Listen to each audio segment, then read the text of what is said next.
Hello, everyone. Welcome to another edition of Walking 90. I'm Chip Nelson. I'll be your host today. And I am joined by the president of Union Omaha and the Omaha Stormchasers, Mr. Martie Cordaro. How are you doing today, Marty? Chip, thanks for having me this afternoon. Great.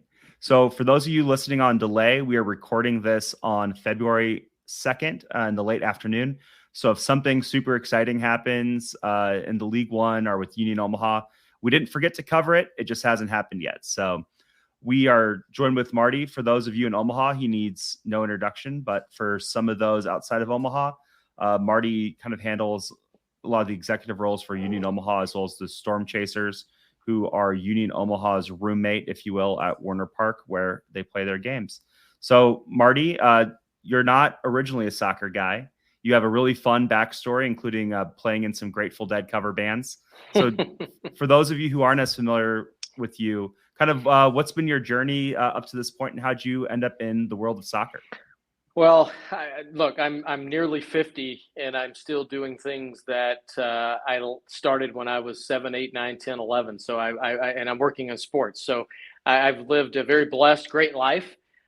Been in Omaha since I guess technically I started work here October of '06, but my path started back in Ruston, Louisiana. That's where I was born, raised, went to high school, graduated, went to college at Louisiana Tech University, and the shortest version of a long story. Started in education through playing music professionally, dropped out of college a while. When I went back, I changed my major to marketing. And I played baseball all throughout my young life through high school, and then thought I was going to be a baseball coach. Obviously, that changed. And when I changed my major to marketing, I started working for the baseball program at Louisiana Tech. That was '96 through '98. Graduated in November of '98, and then I went to the baseball winter meetings in Nashville in December of that year. And that's when I got my first professional sports sales job, selling group tickets to the smallest communities outside of Jackson, Tennessee, which wasn't a big market to start with, and made $600 a month. And that was my start. And that was the journey to Omaha to come and close Rosenblatt down and to move AAA baseball out of the state. I screwed up and I didn't do that. And we landed at Warner Park, obviously. Stormchaser started, and because we were able to keep AAA baseball here, not indirectly, but directly, we're able to start soccer. And that's something that I forget, and I don't know how many people know that, because if AAA baseball would have left in 2011, which we thought that was going to happen, you and I probably never would have met, Chip, and we probably wouldn't be doing this podcast. But in between Jackson, I went to Birmingham, Alabama for a couple of years. Then I went to Battle Creek, Michigan for a couple of years, and then landed here. So I have a variety of experiences in a variety of markets, some of which are better than others, some of which don't exist anymore. I tell you what, glad to be in Omaha. Love this market, love this city. Our two oldest boys were not born here, but they grew up here.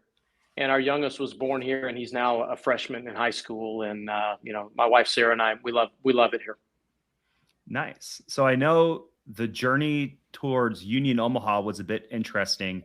So if I remember correctly, the original plan was actually to go for a G League team and play at Ralston Arena, correct? That is correct. Either Ralston or Baxter, but we never got that far because once we were given the territorial approval and started talking to some NBA teams, the NBA leadership and ownership decided that they wanted their individual NBA clubs to own and operate their G League teams. And, Gary and I, along with another business partner, Larry Botel, we just said, look, if we're going to operate in the Omaha market or any market, we need to be the majority shareholder. So that's when Gary, quite honestly, shifted his focus to the NASL, I think, right? NASL, yes, Yeah. NASL at the time, and he realized that probably wasn't financially stable for very long. He was right, and then we started conversations with the USL, and we thought we were going to be a USL championship club that would be affiliated with Sporting KC. That ended up not coming to fruition. Gary took about a 6-month step back, and then in 2018, that's when the USL decided to launch League One. And then that's when conversations really heated up for Union Omaha, And then in early May, I think it was May 1st of 2019, we held a press conference here at Werner Park announcing the franchise, not a name, but announcing a professional soccer franchise. And that was quite a great day because we also introduced our head coach that day, Jay Mims. Mm-hmm. Yeah, and so it's been interesting kind of seeing a lot of baseball ownership groups kind of getting into soccer. I think in League One, besides Omaha, most famously, even though they don't want you to know it, Forward Madison actually runs several minor league teams, including one in Madison. You have the NOCO ownership group, who is not involved with a minor league team, but they're a non-affiliated minor league team. One Knoxville has a couple baseball owners for their team there, as well as a few teams in championships such as Memphis. And you even have a lot of baseball, AAA, AA baseball guys moving into soccer. Why do you think the move to soccer has been so appealing for so many people that started off as baseball employees? Hey, well, the growth of the USL since the mid '90s has been that's really what's pushed the growth of the game in North America. At least that's my opinion. I know MLS has grown a lot since that same time frame, but much like the Omahas and the Visalias and the Greenville, South Carolinas are really the feeder for Major League fans on the baseball side, the same is true for soccer. And the more that soccer builds out, the more soccer fans we're going to create in non-traditional soccer markets. So for me, I think that's probably the biggest thing is folks like us that are operators of professional sports franchises who are community-based and community-minded, we see it as another opportunity to reach some of our baseball fan base, but the majority, 85 plus, 90 plus %, are new potential eyeballs and fans and supporters and community activists, whatever you want to call them, with all the different things that we're engaged in. So I think it's new. I also think I think with the World Cup coming in 2026, and it's been talked about now for better part of a decade, I think that probably has fueled some of the fire as well. Yeah, and it's super exciting to see the growth. I think some of the numbers that I've heard is they want to be up around 40 some teams in championship and something similar for League One. And so you're looking at a lot of exponential growth just in the USL space. Plus you have NISA at the same level, and then all the USL2, NPSL, all those other amateur leagues as well growing. So it seems like there's going to be a soccer team in every single city in America by the 2030, 2040, which is definitely different than it was 10 years ago. Oh, absolutely. And you mentioned all the minor league, primarily AA and AAA clubs, where soccer continues to be played, such as where our new head coach, Dominic Casciato, came from in El Paso, where the Chihuahuas play there, as well as Locomotive. You're moving away. You're seeing the move away from baseball and soccer in the same venue. Memphis is working on their new facility. We obviously have been working on ours since spring of 21. El Paso has been working on theirs for a number of years, and some have made the move. Lou City used to play, with the Louisville AAA club, and so on and so forth down the road. So it's exciting to see not just the growth of soccer, but soccer-specific facilities as well. Which we'll get into later, which is probably why most people are tuning into this right now. So I guess with some of that, I know we've chatted before about some of the differences between like soccer consumers and baseball consumers. So what do you think some of the biggest differences, whether it's spending habits, game viewership? I know this quote you're going to use already, and I'm excited to hear it because it's a fun quote, but about outcomes of games. So kind of what's the difference between those two fan bases and how they choose to consume their sport of choice? Baseball is more traditional.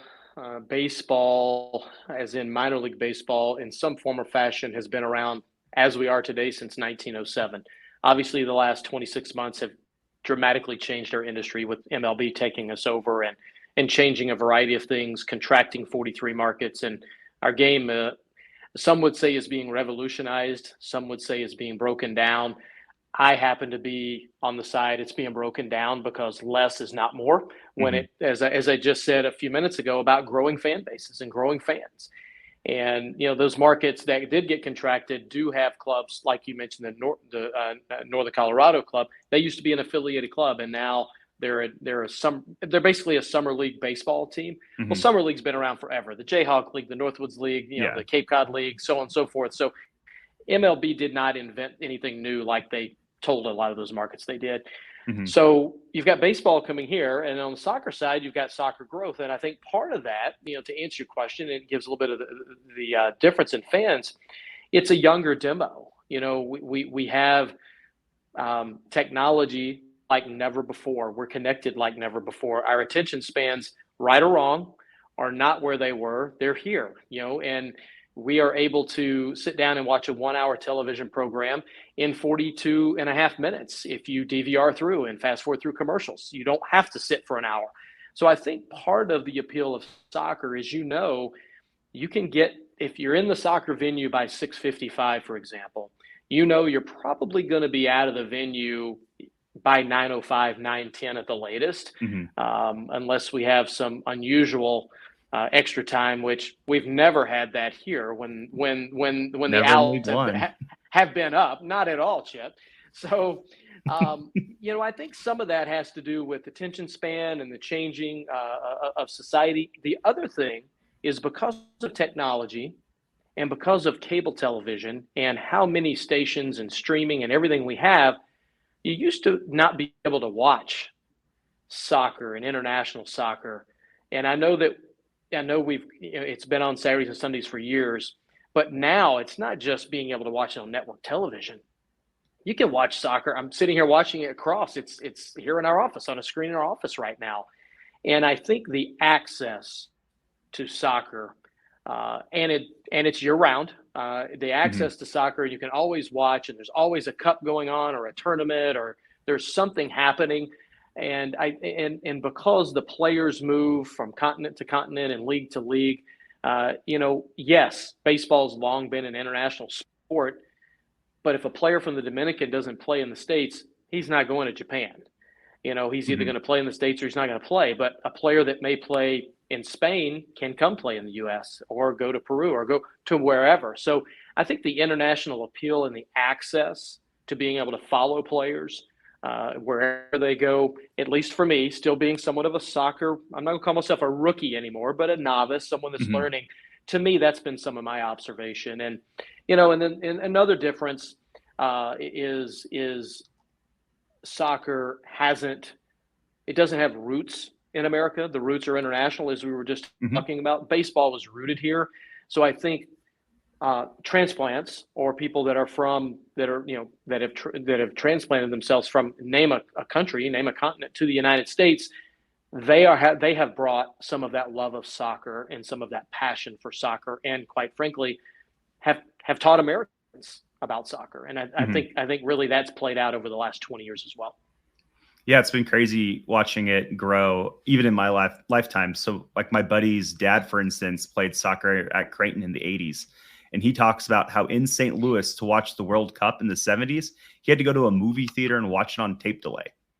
So he said that his dad loaded them all up from their club team. They went to the movie theaters and they just sat there and watched games on delay for 6 hours on a random Saturday to watch guys play. And now it's like, you can watch it on my phone. I can watch it on the TV. I can walk into any bar in Benson and watch it, which is crazy. But I think that's the difference as well. I think the commitment, when you're a soccer fan, you're all in. And when you're a baseball fan, okay, it's 150 Stormchasers games. There's 32 Union Omaha games. And that's the other thing. If it's easier to be a fan an entire season long in any sport other than baseball. And I think that has also hurt baseball. And, we used to be at 140 games. Now we're at 150 on the AAA side. So, it's not easier to sell more inventory. It's more difficult. On the soccer side, it's different. You have fewer games. If you miss one, it's 1/16 of your schedule. If you miss a baseball game, I'm not going to say so what, but so what? Yeah, no, I know what you mean. So this, but for some of the listeners that are new, I had my first child back in August of this year. And so I missed about a month of games. And I was really popular because I had a lot of tickets to give out. But, man, it was great to get back. Since, it's so much better watching in person than it is online. Yes, absolutely. And I think that's really, I think part of it too is with soccer, you want to be there. Watching on TV is great. I've been a Bayern Munich fan for 20 plus years, but it's not the same as going in and watching Union Omaha, even though Union Omaha is miles inferior to Bayern Munich. And it's just so much fun watching that in the community that's built around it and everything else.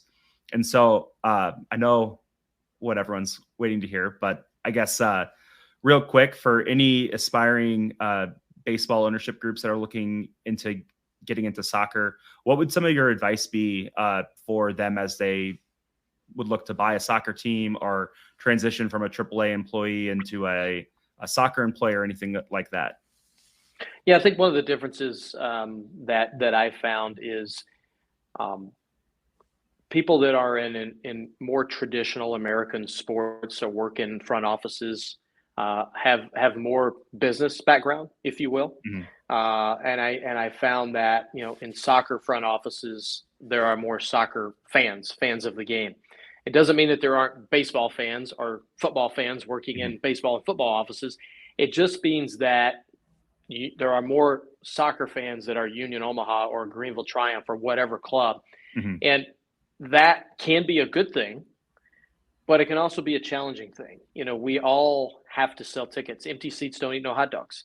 And we have to sell tickets. We have to generate new interest. We can't just rely on renewing a season ticket group. For example, I tell this a lot to people that are new into sales. It's great to renew at 90% of your season ticket base every year, or group base, or sponsorship. Pick a category. It doesn't matter. Mm-hmm. But I'm going to focus on season tickets. But in 10 years, you've turned over your entire ticket base. So how do we renew at 91? How do we renew at 95? How do we renew at a higher rate? And that really is about relationships. Mm-hmm. At the same time, you can't just focus on renewal sales. You need to be growing the brand, and we need to be out hitting the streets, beating the pavement. And whether it's Chasers baseball or Union soccer, educating the community not only on what the sport is and what we do in venue, but what we do in the community. And that's really where minor league sports or lower level professional sports really, I think we have an advantage over the Kansas City Royals or the Colorado Rapids or wherever. Pick your major league team. Mm-hmm. We're still professional, but we live and breathe in our communities. We are in the schools. We're at the food bank. We're open door mission. Just pick wherever it might be, and that's what I would share with any baseball owner trying to get in soccer is it's the same from a business perspective related to day-to-day business. Yes, how you message, how you market, how you social media, and the sport, those things are different. However, don't lose track that it's about sales, relationships, sales, community relations, sales, marketing. There's a theme there, and no matter how catchy your brand is, no matter how shiny your stadium is, it's still about relationships and sales ultimately. Yeah, and I think that's been the coolest part. So I've been to a couple League One venues now in the going on 4 years we've had a program, and it's crazy that every single stadium, the GM, the president, the owner of the team are all out there shaking people's hands, thanking them for coming out. Like, you don't see that when we went to the SKC. You didn't see that. When I've been to other professional sports, you don't see that. Marcus Blossom isn't, fist bumping me at the end of Creighton games as I walk out with 18,000 people. And so that's been like the really cool part about this is being involved and seeing ownership and, getting time for stuff like this. And then even the community aspect, I think is cool. I think I'm wearing it today. The Raptors. So this is a youth club that they're in South Omaha, and it's completely free, which is different than a lot of club sports are. So that makes it really cool. And I know back in 2021 for the final, we were able to get everybody from their organization out to a Union Omaha game through the donated ticket program. They were able to do it again last year through the same donated ticket program. And then they're doing some training with the technical staff now because of that relationship that they've built, which, if this was SKC, they'd probably say, well, are you an affiliated club? And if you're not, see you later. Yeah. Even if your mission's great, or even if you're in the community. And I think that's kind of the cool thing about all of this is being in the community. And like, if we were an SKC feeder club, you probably, wouldn't see the players out and about all the time. You guys wouldn't be chatting with us as much. I don't know who their owner is, but I'm sure he wouldn't be coming on our League One podcast to talk about the Omaha, Sportings or whatever they'd call them. Yep. Well, look, you bring up a great point, and this is where I want to give Gary Green some credit. I've been doing this since '96, as I said, and professionally since '99 was my first year. So a bunch of years in there. When Gary first came to the market was August of 11, and I gave him a tour of Omaha, and he quickly realized it wasn't just corn rows and cows and so on and so forth. And he's like, okay, I get it. It's a great community, I understand. And then he ultimately bought the Stormchasers in June of 12 from a timeline perspective. And one of the first things he asked me was, what do I need to do? And I wasn't sure exactly how I was supposed to answer that. But my answer to him was, be engaged. Don't just be involved. Be engaged. There's a difference. You can show up to work and be involved, but what are you doing when you're at work? What are you doing when you're in the stadium? You can go to a game and be involved, but if you're at the front gates, if you're going through the suites, if you're talking on podcast, if you're, are you responding to emails? And he really has gotten engaged. And this is his second community. He loves Omaha, both from a baseball and now from a soccer perspective. And, I'm honored to have worked for him now for close to 11 years. Man, time flies. So, I give him a lot of credit. And the other thing is, because of starting the franchise when we did, no one knew a pandemic was going to start in less than 12 months from when we made the announcement. Gary and the ownership group are not given enough credit for making sure this happens. Because I can tell you, losing our first year to COVID, and I know we played an abbreviated schedule, but we were limited to 2350 in capacity and then 2550 and so on and so forth. You do not get the first year back, whether it's ticket sales, whether it's merchandise sales, whether it's in-park attendance. And I would tell you, we're still playing catch up because we started during COVID. So Gary doesn't get enough credit, along with the ownership group, of what they've done to make sure soccer has a potential future in the Metro. And ultimately, at some point in time, it's going to be up to the community and soccer fan to make this fly beyond what we've done at Warner Park. And before we transition, I just have one more thing. So baseball, stereotypically for baseball to sell tickets, it's all about promos, right? Dollar beer night, dollar hot dog night, free t-shirt for whatever charity. In League One, and I think Championship too, I think the only side that I think that has gone like full in on like minor league baseball style promotions is Ford Madison. Because I don't know if you follow that at all, but they'll do like $50, get you 2 midline tickets, lobster roll, and 2 t-shirts or something. Like, why do you think they're the only team that kind of has gone into the minor league promo route, despite there being lots of baseball guys hanging around the lower league soccer now? Well, in talking to Connor, and Connor's become, I would call him a mentor on the soccer side, because he came from college athletics and baseball before they got into soccer, as you mentioned. And he is one that realizes that as much as any of us may want this to be about soccer and winning soccer matches on the field, it's not. It's about how many people can you get into the building, how many tickets can you sell, and then turning them on to soccer if they are not soccer fans. And as much as that may pain some people to hear me say that or hear Connor practice that in Madison, I wish that someone would have told me that before we started in 2019, 2020, because I thought applying those principles and practices would be the better route. But I was told by longtime soccer folks that that wasn't the route, that we needed to be different. And I think we're naturally different anyway, based on time and based on not venue yet, but based on the pitch versus a diamond and so on. So I'll go through all the differences. But even when Peter Marlette got here, I said, hey, I've had some potential sponsors that, want to do a mascot, but I've been told, oh, soccer, you don't have mascots. And even Peter, when Peter got here, he said, heck yeah, let's do a mascot. So, even Peter, who played soccer professionally and is a longtime soccer, he understands that it's got to be about market and it's got to be about mix and match, that it can't be about traditional this or traditional that. But, it's not unlike minor league baseball that there are some promotions here that won't work in Sacramento or vice versa. So it's the same with soccer. Not everything that works in Madison is going to work in Omaha or is going to work in Greenville. But yeah, they do it great.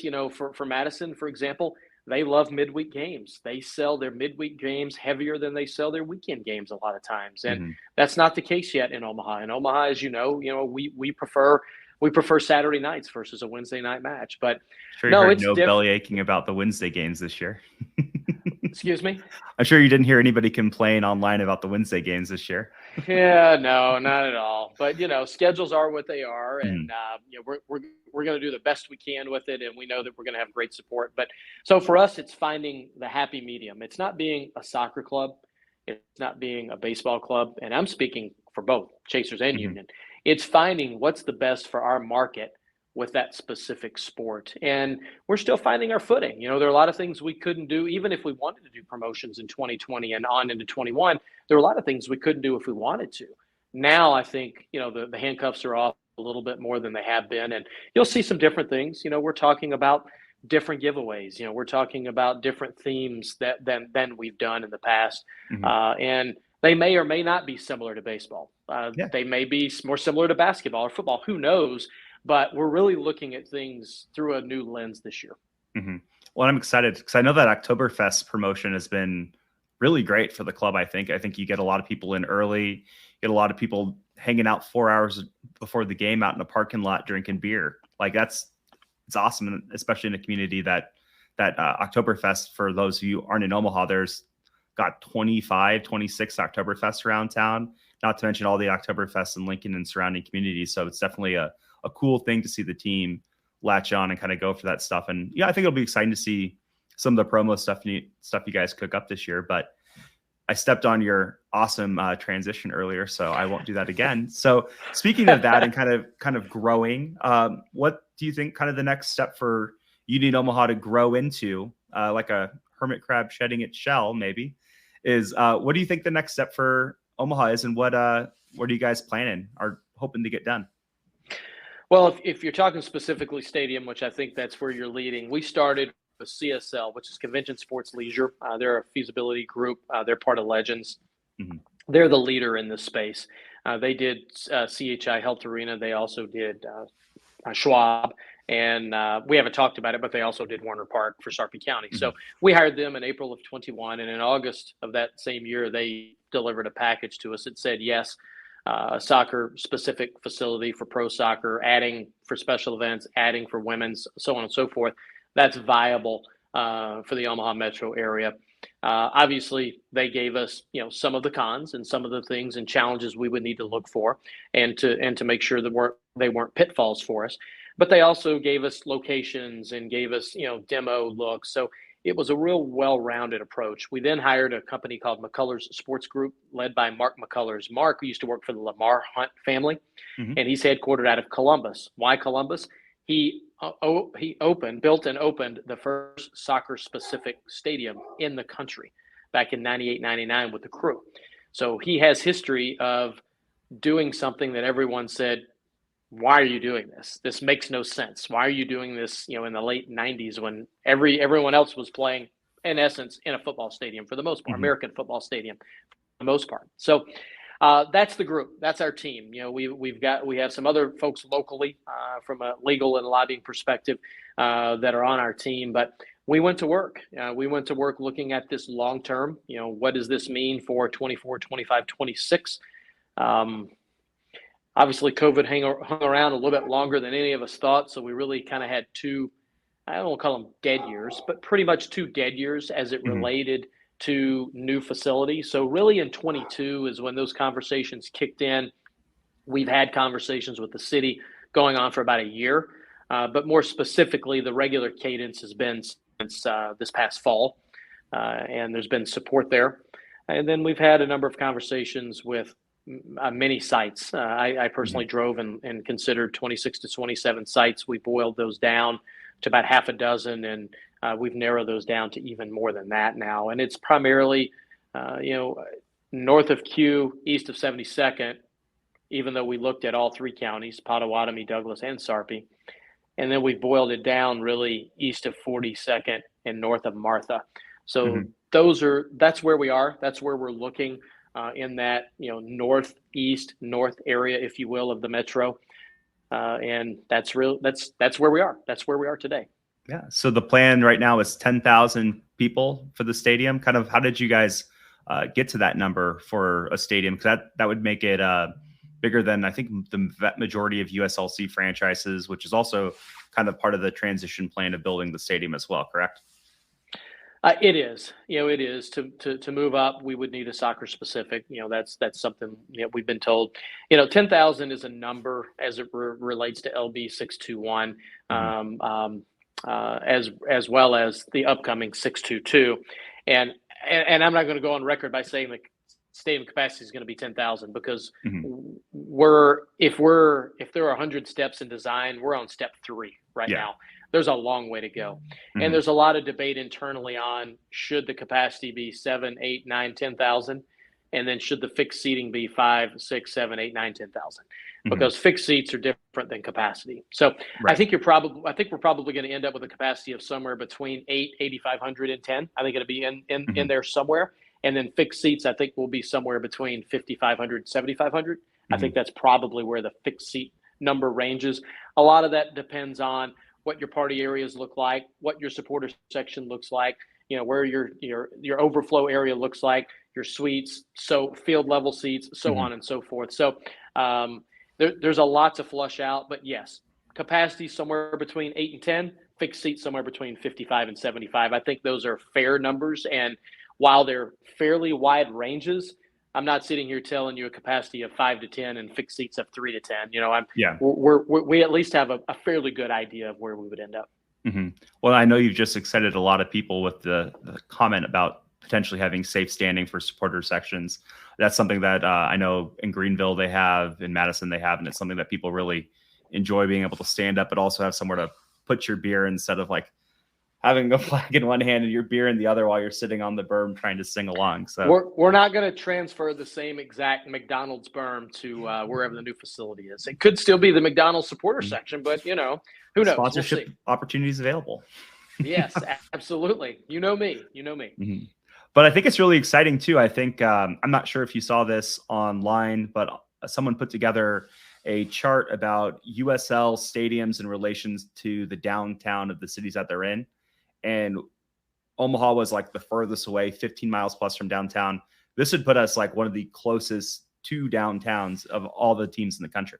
I have not seen that. I saw the season ticket one that someone put out yesterday. I'll send it to you. Yeah. But that's exciting. I think especially, so for those of you that aren't in Omaha, there's currently a streetcar proposal that's tied to some downtown development. And if we are in North Downtown, it'd actually be on a mass transit line, a fixed mass transit line. So you could go all the way from about, call it Midtown, all the way downtown to the soccer stadium. So you could have you could do a little bar crawl on your way down there where you never left the train. So it's pretty exciting, especially to see it kind of go into a downtown area where there's a bit more than there is out at Warner Park. Still sad that the pizza spot moved. I agree. I love Caniglia's. It's great. Yeah, so that's exciting. And I guess long term, was there a lot of consideration for building out by Warner Park? I know that's something that had been tossed around a lot. There's a lot of open land out there. Was it kind of the decision that soccer should be kind of more centrally located inside the city? Well, feasibility study told us what you just said. It should be more centrally located or specifically located. But our current metrics tell us a lot of different things. We have more season ticket holders from the 68046 zip code, which still blows me away to this day. When that's people West tell Omaha, right? It's Papillion specifically. It's not even West Omaha. So, and then some of the other high ones are Bennington, Blair area, and even going out towards the Ashland area.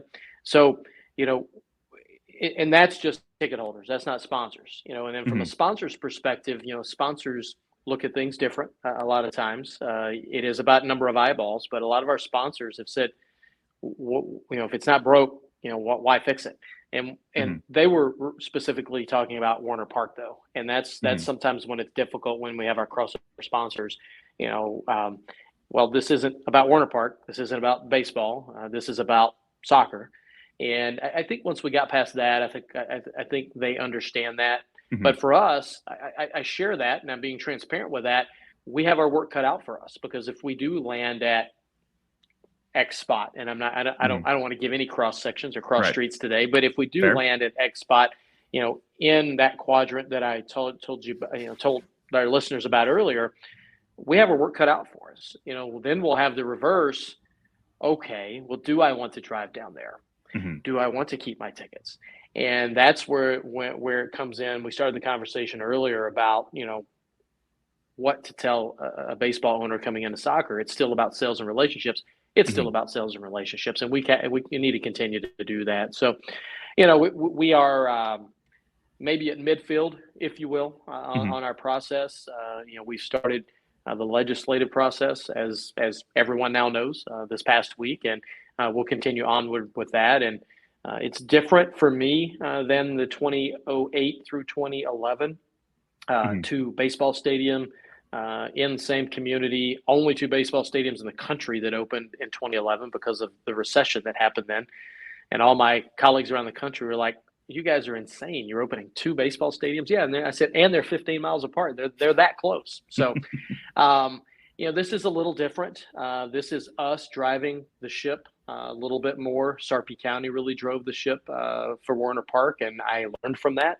But this is really us driving the ship. And as I always say, create your own future, create your own happiness. And we're in that process. Cool. So we're going to get really technical, and we're going to go into Nebraska state politics and Nebraska state law real quick as we talk about some of the financing stuff for the stadium. So we're going to talk about three bills today.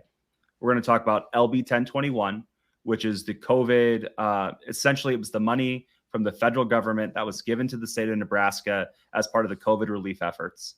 We're going to talk about LB 621, which was what you were down in Lincoln talking about the other day, which is the proposal for $50 million from the state surplus to go towards construction of a stadium in North Downtown. We'll post a link to the article if you want to read more about it. And then we're going to talk about LB 622, which is stadium financing reform, which essentially if it passes, it would allow you guys to have essentially revenue bonds to pay for stadium construction, upkeep, maintenance. Not just you, but everybody who owns a stadium or entertainment venue, like the Steelhouse, which is the new Performance Arts Center, Ralston Arena, things like that. Correct? Correct. Yeah, correct. Yeah. So you want me to go now? Can I? Yeah. I'm going to work backwards to the front. Backwards is the most easy one because it's existing legislation. We're just simply asking for a stadium of our class, our size, to be added. And 622 is an amendment to an existing one, which it was the one that helped create CHI Health Arena or Schwab Field. So that one's the easiest for people to understand. We would be able to take advantage of already existing legislation, and it would be a turn back of a certain radius around the facility. And that would be, in essence, paid for by users and by people that would come to that entertainment district. So that's a pretty easy one. 621 shouldn't be that hard to figure out, but I'll explain it. The one that I testified at this week, it is not new tax dollars. This is from the state surplus that we've been running for a number of years. $1.9 billion surplus. Yes, thank you. And a large number of that, Director Tony Goins of Department of Economic Development is going to be managing that. And again, this is not new tax dollars. They are existing dollars that are in the coffers now. And we're asking not for free money, but we have proposed that if we raised, for example, if we raised 20 million, then the state would match it from this revenue surplus up to 40 million. So that could mean up to $60 million for the project, if you will. But we would have to go out and raise that money, whether it's privately raised, whether it's additional investors, whether it's philanthropic, or whether it's support from a business community. That would be on us. So that's what 621 is. Yeah. And then you mentioned for 621, real quick. That's also money that Pillen, who is now our governor, has stated in his campaign promises is money that he wants to spend already. So that's already funding that's looking to build a reservoir for the water wars with Colorado, part of that's like that big recreational lake they want to build. I think some of it's going to streetcar. And then the biggest thing he wants to do is essentially a property tax cut for the top income bracket of the state income tax, going from, I think it's 6.8 for the top bracket to 3.99. So this is money that's going to get spent regardless. It's not new tax revenue. It's not tax revenue on us. It's essentially, you're saying by giving us, matching the amount of money that we are raising ourselves privately, that is a good stewardship of that money for the state of Nebraska, because they'll see excess tax revenue from this. Because I think the initial, in the article, I think they said $14 million was what they estimated the annual economic impact to start would be. Is that correct, roughly? Well, the first year would be 17.1 roughly for year one. And you're looking at the entire area once the district would build out would be about 450 net jobs. And, the other thing, Chip, I guess I'm going to segue a little bit from there. It's not just about jobs creation. This isn't just, this isn't spending money. This is an investment. This is an investment for people that live here that may have other opportunities in cities similar to Omaha, or this is about people that aren't from Nebraska, that maybe a builder trend or a Mutual of Omaha or someone is trying to recruit. We have to keep up with the Joneses. And I'm not saying in a soccer sense, I'm saying in a general entertainment sense, as well as socially, and what we want our state to be represented, so we can continue to keep talent here and stop the brain drain. So this is a part of that. So it's an investment. It absolutely is an investment. And the other thing, it's not just about jobs creation of those 450 or specifically 150 net jobs for the stadium itself specifically, but it would be an investment in a particular part of town beyond jobs. This would be about, how do we help lives from a perspective of education, internships, community events at the facility. So we're currently working on a CBA, a community benefits agreement. It is similar to what both Nashville and Cincinnati did. So that's something we're also doing behind the scenes right now. And we feel very strongly about that. Yeah, so that's exciting. And then the last one, 1021, that is the COVID money that was passed last session. And so that was the one where initially the plan, or initially Union Omaha submitted to be a part of that plan, but then that was peeled off into this new 621 essentially. 1024. Yeah. 1024. So 1024. And we were not included in the final. Olson and Associates did the feasibility study, and they made recommendations. And the book's not sealed on that yet, but we were not included as a recommendation in the first. There were other projects that were more important. And that's why we waited to roll out. That's why we did, we want to do 1024 first. Again, dollars that were federal dollars, not state dollars. And then we rolled into 621, 622, trying to be very cognizant of the taxpayer along the way. Right. Gotcha. So essentially, like the cliff notes of this, while it is state money, it's not a new tax area. They're not going to have at least right now, not a new sales tax area. It is money from the state that is already earmarked to be spent on infrastructure projects inside the state. And part of that is for Omaha would be getting something that would help retain people inside of the Omaha metro and rehabilitate a part of town that has starting to see a lot of improvement, but could definitely use a shot in the arm to improve. I know I've jokingly sent Peter pictures before of empty lots down there. Be like, man, imagine a stadium here. So it's it'd be exciting, especially with CWS in that kind of general area, Creighton in that general area. There's a lot of really cool stuff down there. And I guess that's the other question is why not Creighton? Why wouldn't you guys try to partner with Creighton University, use Morrison Field?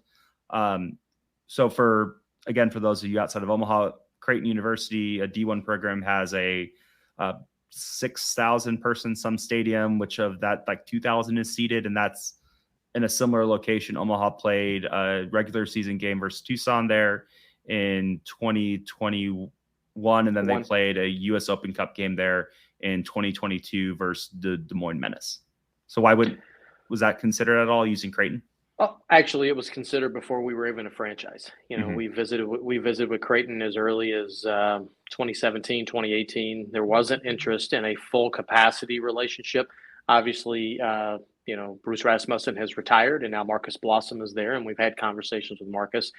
And I would say that there's interest there, but we actually have a one-sheeter we've created because this is the question we probably get the most, and Hmm. we're sharing that as we socialize the idea, especially down in Lincoln. And here in a nutshell is this. This isn't about Union Omaha. This isn't about creating a women's team. This isn't about starting a youth academy. And this isn't about all the community events and programs and fundraising things that will happen at the ballpark. It's about all of it holistically. It's a multi-use facility. Well, to be able to do what we want to do in its entirety, we have to control the schedule 365. Hmm. Creighton's not going to be able to do that on their campus. They're not going to be able to say, okay, when can we play men's and women's soccer at Morrison Stadium? When can we have spring? So that's the first example. The second Hmm. example is one that speaks directly to that. We had two matches this year, March 26th and April 15th, coming up, our first two matches of the year for Union that aren't going to be able to be played here at Warner Park. So, of course, we go to Creighton and we go to UNO. We have great relationships with both. We had 3 dates that worked for both. 2 of the 3 dates worked at UNO. 0 of the 3 dates worked at Creighton. And we're talking about the spring, which isn't even Hmm. the regular, it's not even college soccer season during that Yep. time. So that was disheartening on one hand that we couldn't play. We wanted to play one at each was really what our Hmm. goal was. But the disheartening part was there's not even a chance that we could figure out how we can manage a facility that is theirs where their home soccer teams play. So I don't know how else I can explain to anyone if those two Hmm. scenarios and examples don't answer that question, because that's not even getting to who controls suite revenue, who controls concessions and catering, who controls parking, who controls sponsorship revenue, who controls all that. Hmm. Who's going to pay for a $50 to $70 million renovation to add 3,000 seats, to add another 10 suites, to add 5 party areas, so on and so forth, 2 clubhouses. Actually, it would be 4 clubhouses. Yeah. So the money part of it would be easier than the scheduling part. So Hmm. I hope that answers your question. Yeah. I answered that one more than any single question about our project. Yeah. I think every time it's been brought up from the rumor stage to this, which is as close to a actual announcement we've gotten, that's always the question is why not Creighton? And it's like, well, a lot of reasons, but Yeah. I think I think again, it's exciting. And I don't think that there's personally, I don't really think there's a reason there couldn't be two. And I think Creighton likes having control of their facilities and they're using theirs a lot, which is a good thing that we can have 2 facilities that are going to see a lot of use. Chip, I've been through the 2 stadium thing, and people said it was crazy to build 2 baseball stadiums, but they are different. And you just said it. They're Hmm. different uses. They're different. And what excites us maybe most about this, we used Warner Park for 301 special events this year. Hmm. Well, we're the southwest part of the metro. We're talking about the northeast part of the metro. There's not a facility of this size that we're talking about that has the community minded aspect of the ownership and management. This would be a tremendous opportunity in a different part of town. So a variety of nonprofits can have somewhere to do fundraising events, community events, walks, whatever it might be, in an affordable outdoor venue. And you know me, Hmm. that really excites me, and to be able to offer that we would have the entire community covered. We would have both, the east side and the west side covered. That's really exciting to me. Hmm. Yeah. And it seems like a really exciting plan. And I guess that's kind of why let's end on that. If someone in Omaha or the state of Nebraska really feels strongly about this, what would you suggest that they do in order to let people know that they're in favor of 621 and 622? Well, I think going and becoming educated on what they are. Read LB, 621, 622, as you mentioned. The second thing is see who's on the committee. And if you live in the district of someone who's on the committee and you're in favor of it, let them know that. Both of these bills will need to make it out of committee onto the floor of the unicameral before, anything positive could happen. And if you're a naysayer or you still have questions, ask, call me at Warner Park. email me. My email's, on our websites. I want to answer questions, and we want people to be educated. And if you become educated and you're still opposed to it, that's all I can ask. Learn the facts first, and then if you haven't experienced Union Omaha soccer, come check out soccer. We're the third level of soccer here in the United States. We hope to be the second level within the next 3 to 5 years, and it's an exciting time, to be part of the Owls, to be part of Union Omaha. It really is. I'm fortunate. I'm learning a bunch of new tricks later in my career, and I'm fortunate to be a part of it. And if you haven't watched soccer yet, this brand of soccer that we have is great, and I can't wait to see Coach Casciato and the Owls take the field on March 26th. Perfect. Well, hey, if people want to get a hold of you online, what's your Twitter tag if they want to ask you some questions or have any comments about the episode? Yeah, at Chasers Prez, at Omaha Prez, and Prez is Prez. That's my Twitter handle, and you can connect with me on LinkedIn. I've had a number of business professionals have connected with me there already this week, asking questions about the possible stadium, and those are the best two spots. And you can call the soccer office or the baseball office, and they'll route you to me as well. Perfect. Well, for Walking 90, I'm Chip Nelson. Thanks for joining us, and we'll catch you next episode.